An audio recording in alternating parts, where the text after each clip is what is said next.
그러면 한덕수 후보자는 임명되고 대신 그랬을 때 대통령이 과연 정호영 후보자를 임명할까? 아니면 안 할까? 그것도 좀 약간 그러니까 부결되든 가결되든 정호영 같은 사람이 공직을 맡는다는 것 자체가 부적절하다니까요. 그러니까 부적절한데 그러니까 윤석열 대통령이 그 부적절함을 거스르고서 임명을 할지 말지 국민과 전망. 맞서겠다는 뜻이잖아요. 그럼 네. 안 되겠죠. 그러지 않았으면 좋겠어요.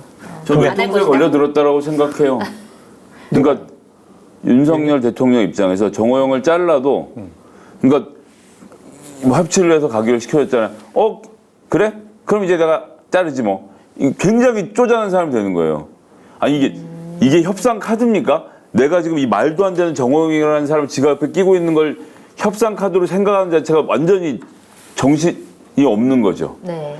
자, 니들 이러면 내가 이 사람 임명할 수도 있어. 이거 지금 협박이라고 하고 있는 거예요. 윤석열 대통령이 지금 하고 있는 행동은 자기 40년 지기자 대구 고검에서 수친구였던 정호영을 딱 잡아놓고 이렇게 협치를 하네? 임명한다. 지금 이렇게 협박을 국민들한테 하고 있는 거거든요. 네. 아니, 말도 안 본인이 되지. 무슨 짓을 하고 있는지 모르는 거예요. 아니, 그래서 상식적이지 않아. 그래서 인준이라면 오케이. 그럼 내가 자르겠어라고 말하는 순간 굉장히 우스운 사람이 되는 거고 잘못됐지. 오케이. 그럼 난 임명할 거야라고 말해도 우스운 사람이 되는 거예요. 이미 윤석열 대통령 이 점에서는 굉장히 우스운 사람이 돼버린 거예요. 어떻게 지 친구를 옆에다 잡아놓고 해고를 가지고 국민들을 협박합니까? 웃기는 얘기죠.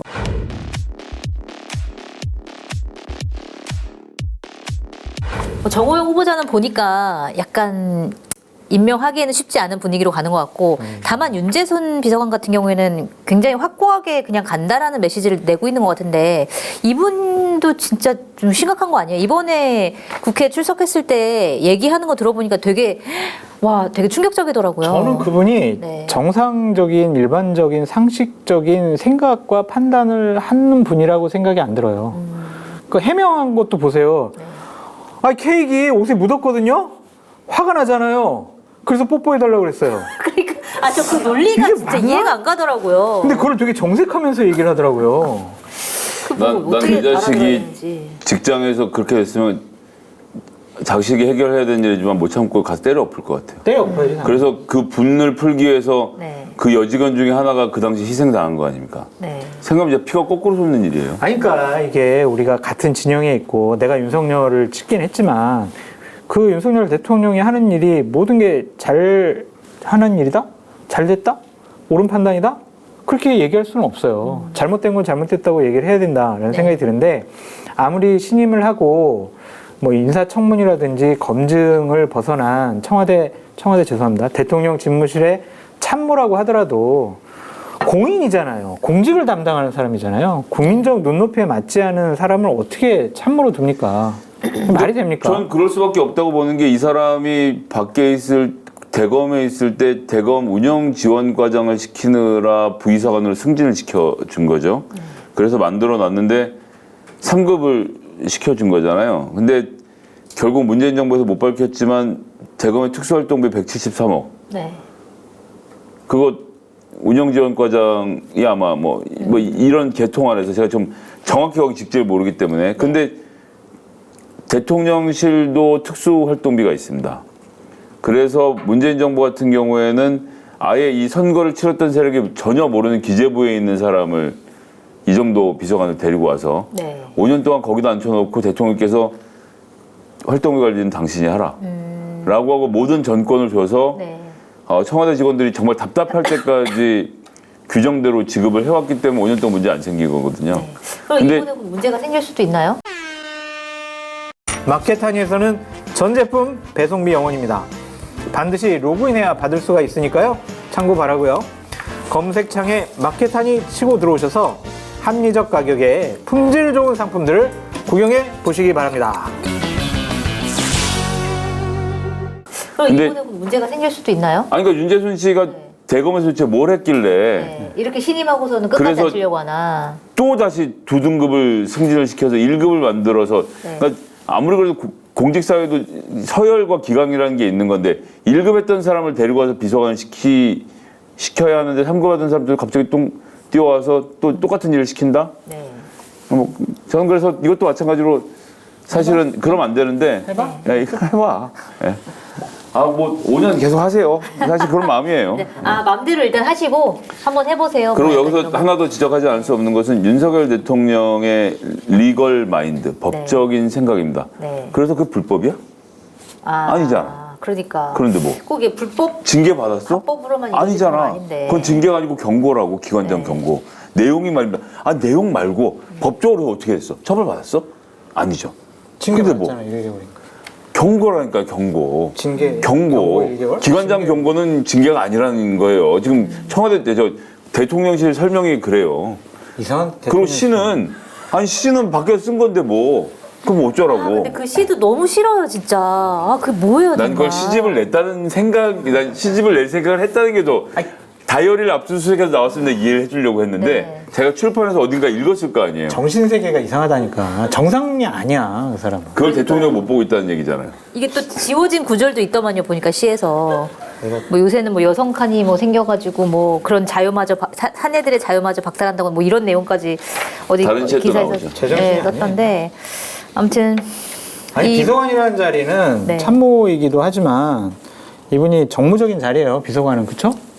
비서관부터는 정무적인 자리란 말이에요. 법률적인 문제가 없다고 하더라도 정무적인 판단, 정치적인 판단 해야죠. 이런 사람이 청와대에서 총무비서관으로 있으면서 성평등 교육을 청와대 비서관 상대로 교육을 해요. 네.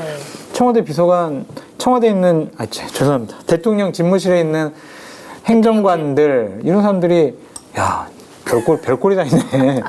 그렇게 생각하지 않을까? 교육을 뭐 아니, 이러면서 사실 그 문제가 아니라 전 더 큰 문제가 있다고 생각합니다. 어떤 거요? 윤재순의 경우도 그렇고 한동훈의 경우도 그렇고 대통령 지금 회의 들어와서 뭐라 그럴까 뭐 복장 자유롭게 입어. 야 아무렇게나 입어. 아무렇게나 입으라고 했는데 전부 다 타이 메고 셔츠 입고 앉아 있죠. 네. 예.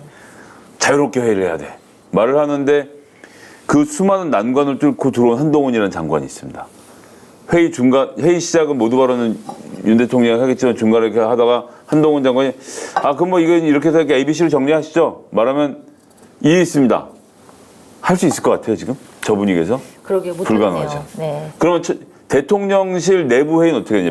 비서관들 회의에서는 총무비서관은 그 높은 자리도 아닙니다. 근데 지금 이 온갖 난관을 다 뚫고 대통령이 얼마나 신임하는지를 보여줬죠. 그다음에 청와대 인선 담당자예요, 총무비서관은. 네. 그래서 대통령실에 사람 뽑을 때 수석도 총무비서관한테 가도 머리를 숙이지 않으면 이력서도 못 넣어보는 자리입니다. 네. 게다가 특수활동이 다 관리하죠. 그러면 대통령실의 회의는요, 윤재순 정리하는 거예요. 자, 요건 요까지 하고 이렇게 하겠습니다. 라고 말하면 거기서 어떤 수석이 이해 있습니다. 할 수 있을 것 같아요. 못한다. 예, 그래서 저는 네. 그냥 다 임명했으면 좋겠어요. 망해라. 모든 문제들이 아니 망해라가 아니라 모아져가지고. 그 대통령이 원하시는 일이잖아. 난 대통령이 원하시는 일을 적극적으로 지지하겠다고요. 뭐 이렇게 예전에 집무실 이전은 반대했어요? 그때 제가 철이 원하시는 없었죠. 네.